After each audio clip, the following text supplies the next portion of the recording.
Hello, this is Geoff with In-Depth Studies. Today we're looking at 1 Corinthians chapter 7, verse 14. Now the whole chapter is all about divorce and remarriage, but we're going to look at this particular section where, beginning in verse 12, the Apostle Paul is addressing what happens when a believer is married to an unbeliever. And of course, his answer is you ought not to divorce her as long as the unbelieving spouse wants to remain in the marriage. But if they want to get out of it, you're not supposed to keep them from leaving, let them go. It says you are no longer bound.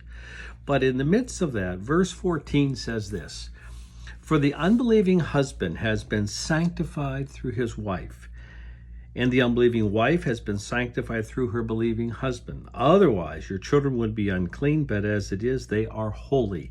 Now, this passage is sometimes used by Presbyterians to defend infant baptism, that children of one or more believing parents are holy in some sense in the eyes of the Lord, covenant children.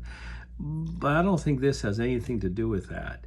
This is simply saying that a marriage between a believer and an unbeliever is still valid in the eyes of the Lord, and that children who come from that relationship are not bastards, but they are legitimate children. And one thing that we should point out, that whatever you're going to say about the children that come from this relationship of a believer and an unbeliever, that they are holy, you must also say of the unbelieving spouse. So if we were using the argument, let's say for Presbyterian, we would say, okay, if this means that children should be baptized, they are holy, then it also means that the unbelieving spouse should be baptized because they are holy. And of course, in this context, holy meaning, the most basic meaning of holy is to set apart for special use. That is, the marriage relationship between a believer and unbeliever is still valid in God's sight, and the children that come from that are still legitimate. Thank you very much.